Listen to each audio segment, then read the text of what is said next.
Emily, great to catch up. You've been in Grecian for a couple of months now. What's it been like adjusting to red and white? It's been brilliant, honestly. Games have come thick and fast, haven't they? And I'm really enjoying sort of all aspects of that, both sort of playing on a Sunday and training and getting to know the girls that bit more. It's been really enjoyable, and I'm looking forward to the next couple of weeks. You played in a couple of different positions across midfield, wing back and defence last weekend. How useful is it for you to have that kind of versatility to your game? Yeah, well, it's it's obviously fairly handy because I'm filling in a few different positions, each week. For me personally, I'm just happy to contribute in any way I can and help the team any way I can. So if that means left centre back one week and centre midfield the other, then so be it. But I know that sort of versatility is a strength, and I know that it's an attribute that is helpful and something that I'm proud to have. Yeah.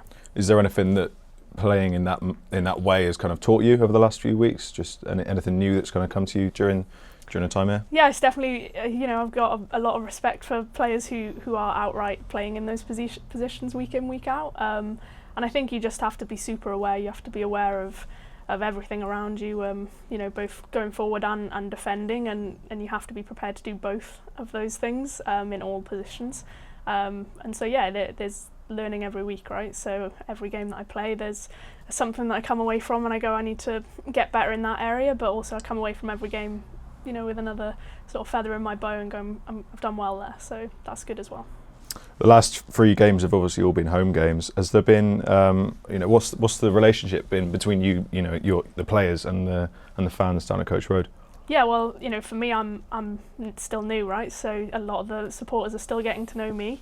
But I think we had our biggest crowd of the season last week, and that was clear. They were sort of loud from minute 1 to minute 90, and they do get behind us, and they stick around at the end to get to know you that little bit more and want to give you a high five and give you a fist bump, and that's always really nice. And they're there as soon as we walk out as well, cheering us when the teams are lining up, and I think it's both really important, and hopefully they stick by us for the rest of the season. There's plenty more football to play, so yeah, to play in front of them, and the fact that they pay to come and watch us it's a real honour.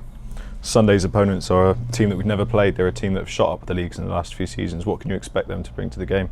Yeah, well, like every team in this league, we'll expect a really tough test. They've had a good start, so we need to be prepared that they're going to be a strong outfit, and we need to just take everything that we've done this week and every week so far in training to make sure that we're the best that we can be on Sunday. But our preparation's been good, so I know that if we play our game and do everything right on Sunday, we'll get a good result.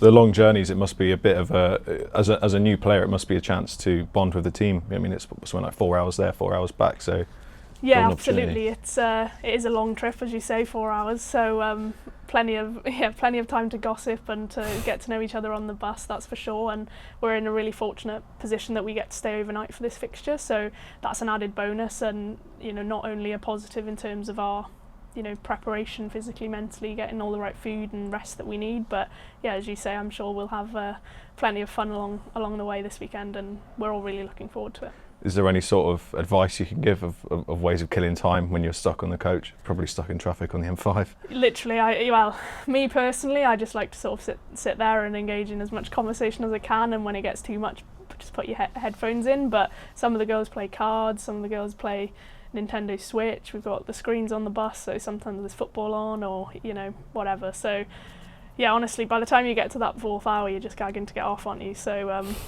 hopefully it's not too much traffic. Brilliant, thank you. Thank you.